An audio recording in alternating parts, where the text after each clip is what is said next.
aujourd'hui j'ai envie de vous apprendre ce petit pattern là que vous allez pouvoir mettre sous plein de formes et ensuite vous allez même pouvoir vous entraîner beaucoup plus vite à faire ce genre de choses.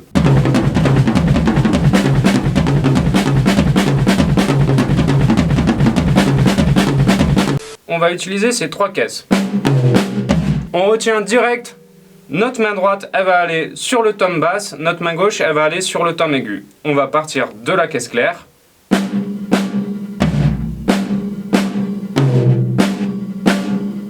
Et toujours droite, gauche, poum, gauche, droite, poum, droite, gauche. Donc en fait nos mains font toujours droite, gauche, droite, gauche, droite, gauche, droite. C'est très important pour garder le doigté.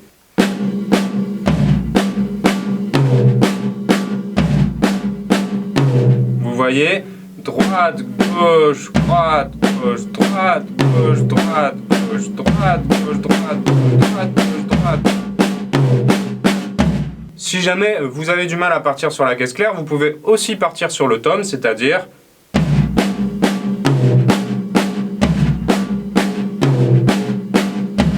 c'est la même chose, mais le break inversé en partant du tom. Donc moi je vous conseille déjà de partir sur la caisse claire parce que ça va nous aider pour la suite des breaks que je vais vous montrer, mais les deux sont possibles. Si vous le faites bien comme je vous disais, le bras droit il part sur le tom basse et le bras gauche il part sur le tom aigu.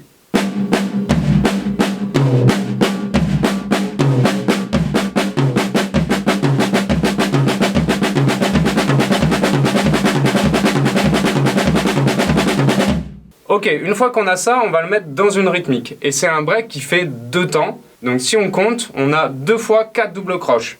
1, 2, 3, 4. 1, 2, 3, 4 en double croche. 1, 2, 3, 4. 1, 2, 3, 4. Donc 1,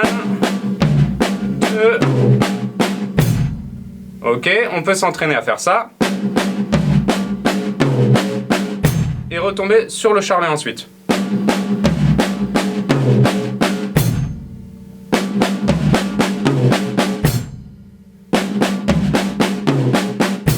Une fois qu'on a ça, on va pouvoir passer à notre rythmique. Et notre rythmique, sur 4 temps, on va faire que 2 temps de cette rythmique. Donc 1 et 2 et 1 et 2 et 1 et 2 et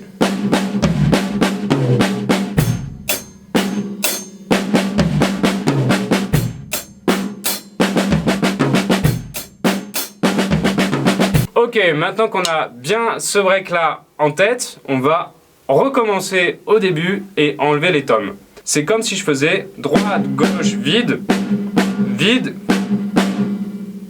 et là ça va retomber. Mais nous on va le faire en boucle, donc nos mains sur la caisse claire, ça va faire droite, gauche et gauche, droite et droite, gauche, gauche, droite. C'est la même main qui a frappé la dernière qui repart.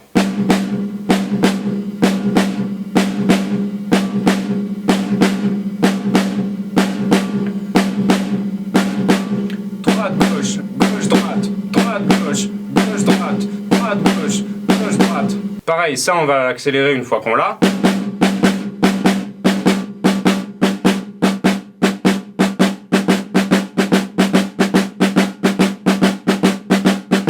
Avant de le mettre dans une rythmique, on va déjà réussir à finir sur le charlet. Donc ça fait droite, gauche, gauche, droite, droite, gauche, poum. Droite, gauche, gauche, droite, droite, gauche, poum.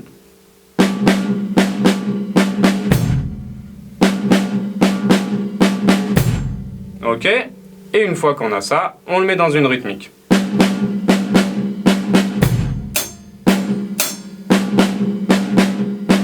Un et 2 et droite, gauche, gauche, droite, droite, gauche, droite, gauche, gauche, droite, droite, gauche. Bon, pour l'instant, je vous le montre en mode un peu bateau sur la caisse claire, mais rien ne nous empêche de faire.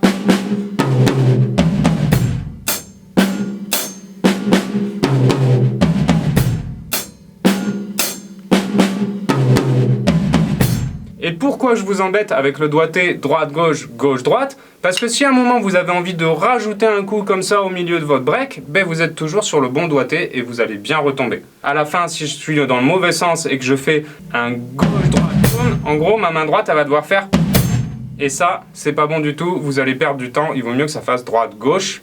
Et vu que c'est la gauche qui tape en dernier, j'ai le temps d'aller chercher mon charlet ou une cymbale avec ma main droite. Les doigtés en batterie sont vraiment très importants. Donc sur tout ce que je vais vous montrer, il faut absolument les respecter. Par exemple, imaginons que j'aurais envie de rajouter une caisse claire au milieu, il faut que je garde le bon doigté. Vous voyez, j'ai fait un blanc au début et ensuite j'ai rajouté une caisse claire. Nous, déjà, on va s'amuser à mettre ça dans une rythmique sur les tomes aussi.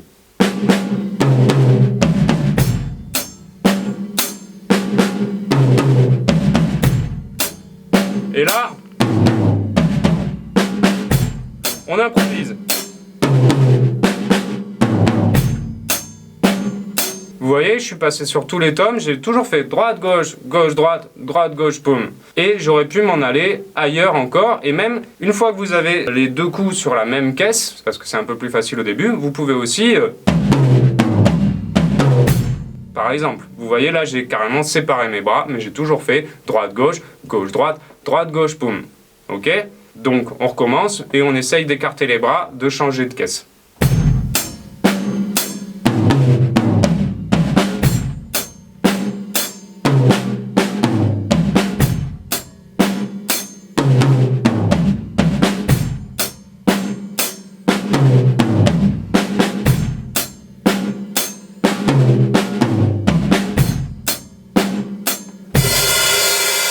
Et forcément, une fois que vous l'avez, vous l'accélérez.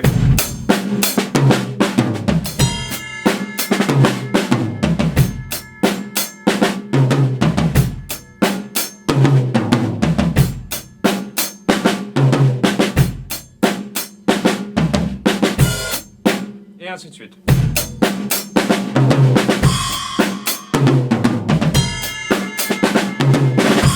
Ok, maintenant on passe au plus dur, je pense. On avait enlevé le tome, mais on va remplacer ça par une grosse caisse. Ça va faire...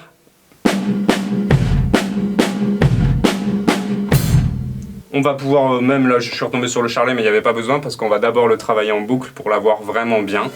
On garde bien les doigtés. Droite, gauche, gauche, droite, droite, gauche, gauche, droite, droite, gauche, gauche, droite, droite, gauche. Du coup on se met sur la caisse claire pour commencer par exemple.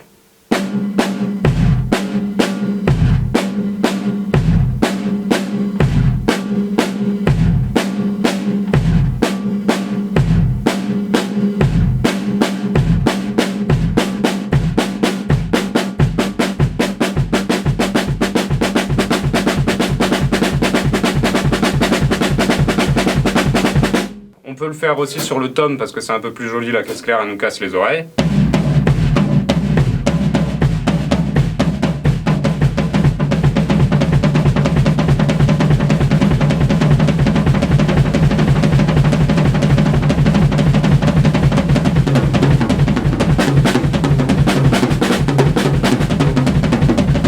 Et ensuite on peut le faire partout, n'importe comment, une fois que vous avez bien le pattern. Du coup on va le mettre dans une rythmique pas trop rapide.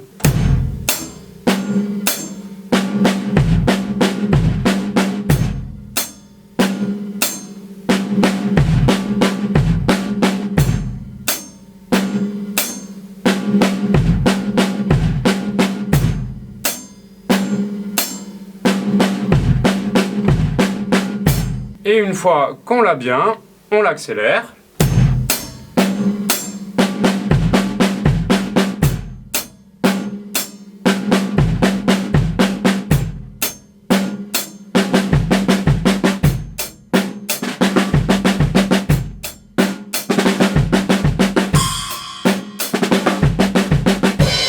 Et quand on l'a encore mieux, on va le déplacer sur des tomes.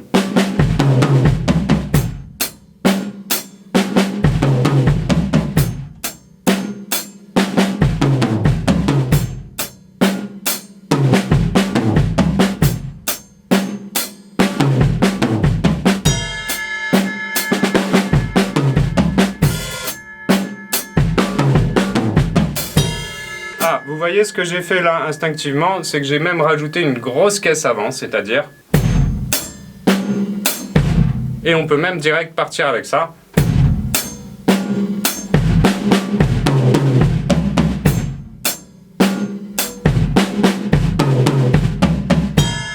Ok, ce que je vous conseille, c'est quand vous avez le bon doigté, c'est de vous entraîner à vraiment, par exemple, vous prenez sur 2 tomes et vous l'accélérez à fond.